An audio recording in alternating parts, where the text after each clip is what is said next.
Hi guys, ladies and gentlemen, boys and girls. Cricket and much मोरमध्ये आपलं स्वागत. तर मित्रांनो, today is the day. History is in the making. आज आपण एजबस्टनला इंग्लंडला हरवणार, नक्की हरवणार. शेवटी आपल्या भारतीय क्रिकेटने, पारंपरिक क्रिकेटने बजबॉलला गुडघ्यावर टेकवलं. No doubt about it. आहे, अजून व्हायचं आहे, पण असंच होणार आहे. तर मंडळी, कालचा जो दिवस होता, कालचा दिवस पुन्हा एकदा शुभमनचा होता, भारताचाच होता. आता ही जी हे सुरू झालेली आहे टेस्ट मॅच सिरीज, एकूण 9 दिवसांचा खेळ झाला. 9 दिवसांच्या खेळांपैकी 8 दिवस आपलंच वर्चस्व होतं, पण दुर्दैवाने स्कोअर आपल्या अगेन्स्ट आहे 1-0. तो आज 1-1 होईल, नक्कीच होईल. आता अडचण एवढीच आहे की पावसाने हे करायला नको, व्यत्यय आणायला नको. पावसाचा व्यत्यय थोडा बहुत येऊ शकतो, तेवढीच एक आता काळजी आहे. बाकी आता हे तर जिंकत नाही इंग्लंड, ते आउट ऑफ क्वेश्चन आहे. बसबॉल असू दे, नाही तर काही असू दे. आता उरलेल्या 90 ओव्हरमध्ये जवळजवळ 6च्या रन रेटनी स्कोअर करायचं आहे, आणि दॅट इज इम्पॉसिबल. नाही होत. बसबॉल असू दे, काही असू दे. मला वाटतं जेव्हापासून हे बसबॉल सुरू केला आहे इंग्लंडनी, तेव्हापासून आज पहिलाच वेळ अशी असेल की 4थ्या इनिंगमध्ये त्यांना स्कोअर चेस करायचा आहे, आणि ते विचार नाही करू शकत त्याचा. It is out of question for them. इथपर्यंत आपण त्यांना आणून ठेवलेलं आहे. आता असं आहे की आपला बुमराच्या अनुपस्थितीमध्ये सुद्धा आपला मारा धारदार आहे, नो डाऊट अबाउट इट. पण शेवटी विकेट यायचं आहे, प्लॅसिड विकेट आहे. विकेटकडून हे मिळायचं चान्सेस कमीच आहेत. तरी पण आता निवड समितीने सुरुवातीचे जे निर्णय घेतले होते ते धक्कादायक वाटले होते. पण असं आहे ना की निवड समितीला नक्कीच विचार करूनच त्यांनी निर्णय घेतले होते, असं आज म्हणायला लागेल. सगळ्यात महत्त्वाचं म्हणजे त्यांनी सिराजवर विश्वास दाखवला. खरं पाहिलं तर जवळजवळ गेल्या वर्षापासून सिराजची कामगिरी म्हणावी तशी होत नाही आहे, आणि आकाशदीपला संधी दिली, हे मास्टर स्ट्रोक होता. कारण तुम्ही जर रेकॉर्ड काढून बघाल टेस्ट मॅचचं आजपर्यंतचं, तर आकाशदीप हा असा बॉलर आहे ना की जो नवीन बॉल असताना विकेट घेण्यामध्ये, विकेट टेकिंग ॲव्हरेज जे आहे त्याच्यामध्ये तो 3ऱ्या क्रमांकावर आहे. आणि पहिल्या आणि 2ऱ्या क्रमांकावर कोण आहे तर रबाडा आणि हेझलवूड. रबाडा आणि हेझलवूडच्या पंक्तीत हा ऑलरेडी जाऊन बसलेला आहे. त्यामुळे हे सगळं इन्क्लुजन चांगलं होतं. म्हणजे सगळं आपल्या थिंक टँकनी जे काही ठरवलं होतं तसंच घडत गेलेलं आहे. खरं तर सुरुवात मला तर असं वाटत होतं, आणि होतं तसं, की आपण डिफेन्सिव्ह सुरुवात केली होती. कसंही करून हा सामना बुमरा नाही आहे, हारायचा नाही आहे. आणि लॉर्ड्समध्ये 2-0नी नाही जायचं आपल्याला, 1-0नी जायचं आहे.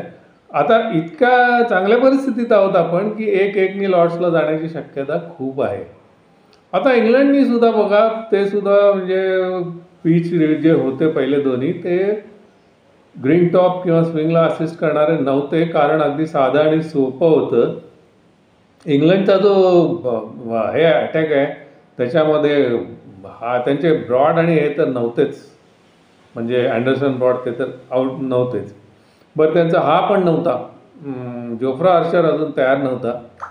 त्यानंतर हा वूड नव्हता. म्हणजे त्यांचाही असा भेदक नव्हता मारा. आणि उलटं ते अगदी खरं कारण सांगायचं तर ते बुमराला घाबरलेच होते. बुमराला जर ग्रीन टॉप आणि स्पिनिंग हे दिलं तर ते काय खरं नाही आपलं. त्याला घाबरून पहिल्या 2 खेळपट्ट्या अशा होत्या, असं माझं ठाम म्हणणं आहे. पण आता 3री मॅचपासून कदाचित आपल्याला हे मिळू शकते, जलदगती खेळपट्टी मिळू शकते. कारण हा येणार आहे त्यांच्याकडे, आर्चरचा समावेश होईल, वूड येईल. त्यामुळे त्यांची स्पीडस्टर्स त्यांच्याकडेही आहेत. त्या बघूया काय होतं आता. तर आता चालू असलेल्या सामन्यासंबंधित जर बोलायचं झालं तर 4ही दिवस आपलेच आहेत. 60-40, 60-40. आज आपण 60-40च्या पेक्षा खूप खूप पुढे आहोत. म्हणजे इतके पुढे आहोत आपण, we are too ahead in the game now, की तिथे आपल्याला कॅचअप करणं इंग्लंडला आता शक्य नाही आहे. आता इथून पुढे असं आहे ना की अजून नवीन बॉल जो हा जो चेंडू आहे ड्यूक्सचा चेंडू साधारण 35-40 ओव्हरपर्यंत त्याचा चांगला फायदा मिळतो गोलंदाजाला. एकदा तो बॉल सॉफ्ट झाला की मग पुढे मिळत नाही. आणि ह्याचा फायदा करून घ्यायला आपल्याकडे आकाशदीप नक्कीच आहे. सिराजसुद्धा फॉर्ममध्ये आलेला आहे.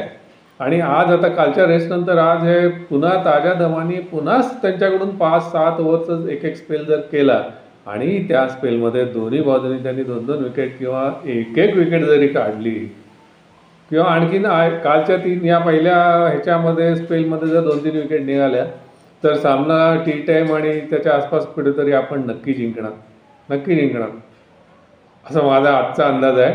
बघूया कसं होतं आहे. एक गोष्ट आहे, सिरीज जेव्हा सुरू झाली होती तेव्हा शुभमन गिलच्या ॲबिलिटीबद्दल सगळ्यांनी शंका घेतली होती. म्हणजे फॉरेन कंट्रीजमध्ये त्याचं ॲव्हरेज कसं आहे, त्यानंतर हा ड्यूक्स चेंडूवरती तो कसा खेळतो, ती सगळ्यांची उत्तरं त्यांनी टीकाकारांची उत्तरं त्यांनी बंद केलेली आहेत. कर्णधार पदाची जबाबदारी त्याच्यासाठी नवीन आहे, पण शिकेल हळूहळू.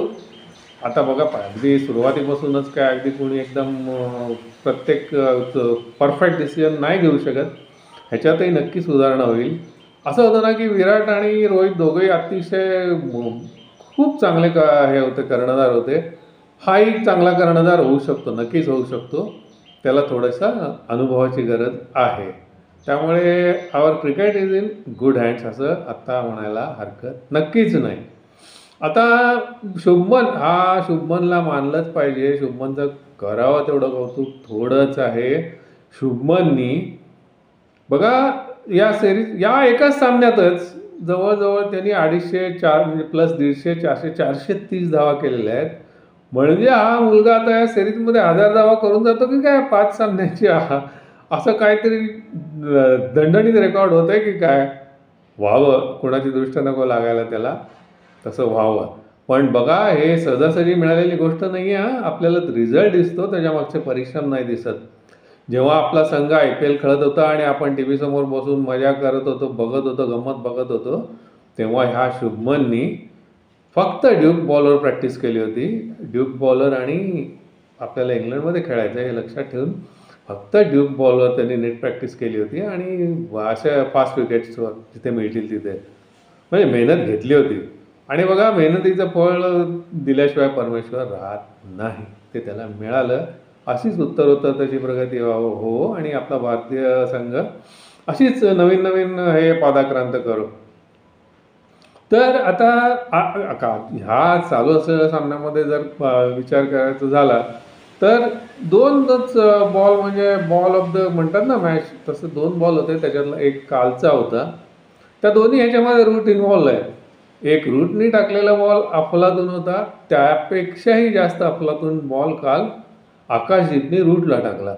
रूटनी ह्याची जी विकेट घेतली वॉशिंग्टन सुंदरची, ती अशी जबरदस्त टर्न झालेला बॉल होता. कालचा जो आकाशदीपने याला बॉल टाकलेला होता तो तर अफलातून होता. रूटसारखा कसलेला फलंदाज जेव्हा साधारण मिडल स्टंपच्या जवळ बॉल पडला तेव्हा त्याला असं वाटलं की हा बॉल इनस्विंग येणार, म्हणून तो हे घेऊन फुटवर्क ॲडजस्ट करून तो लेगला काढायसाठी गेला. बॅट त्याची मिड ऑन मिड विकेटच्या दिशेने होती. तो चेंडू पडला मिडल स्टंपवरती आणि हलकासा टर्न त्यांनी घेतला ऑफ स्टंपकडे आणि काही कळायच्यात दांडी गुल झाली होती रूटची. आत्ता जो खेळ आता सुरू होईल तेव्हा रूट हा खेळतोय, ब्रुक खेळतोय, हा अजून यायचा आहे. गेल्या सामन्यात खेळलेला त्यांचा विकेट किपर तो स्मिथ, त्या दोघांनी धुमाकूळ घातला होता मागच्या सामन्यामध्ये. 300 धावा केल्या होत्या. आता ती पुनरावृत्ती सारखी होत नसते. आता हे अवघड आहे. तरी पण त्या 2 विकेट आपल्याला लवकर काढायला लागतील. काढणार आपण, सामना जिंकणार यात काही वाद नाही. आणि प्रसिद्धनी पण आता यांना चांगली साथ दिली पाहिजे. खरं तर काल जी प्रसिद्धची बॉलिंग फोडली गेली त्याच्यामध्ये प्रसिद्धचा दोष आहे, पण त्याच्यापेक्षाही आपल्या प्लॅनिंगचा पण दोष आहे. त्याला जे कंटिन्यू हे बंबार्डिंग करायला लावलं बाउन्सर्सचं, तिथे त्याची लय बिघडली, मार खाल्ला त्याने. कालच्या ज्या त्यांनी 2 ओव्हर टाकल्या त्या चांगल्या टाकल्या. म्हणजे आकाशदीप आणि सध्या भरात असलेला सिराज याला ह्याची जर साथ मिळाली प्रसिद्धची आणि त्याच्याचबरोबर जडेजाकडून आता नक्कीच अपेक्षा आहेत. 5वा दिवस आहे बघा, शेवटी किती जरी झालं तरी कसोटी सामन्याचा 5वा दिवस आहे. थोडा तरी असिस्टन्स मिळायला हवा स्पिनरला. फक्त असंच आहे की वरुण राजांनी कृपा करावी, आले तरी ते पासिंग शॉवर्सच असावेत आणि आपल्या ह्याच्यामध्ये कुठेही व्यत्यय येऊ नये आणि हा सामना आपण जिंकावा. गुडघ्यावर खरोखरच टेकवलं आहे बसबॉलला आपण. आज विचारसुद्धा करू शकत नाही इंग्लंड हा सामना जिंकायचा. बघूया काय काय होतं आहे. तर मित्रांनो, तुम्हाला माझे व्हिडिओ आवडत असतील तर माझं चॅनल सबस्क्राईब करा, लाईक करा, शेअर करा. बरं आहे, तर मग आज आपण जिंकणार या विनिंग नोटवर थांबूया. पुन्हा भेटूया. बाय.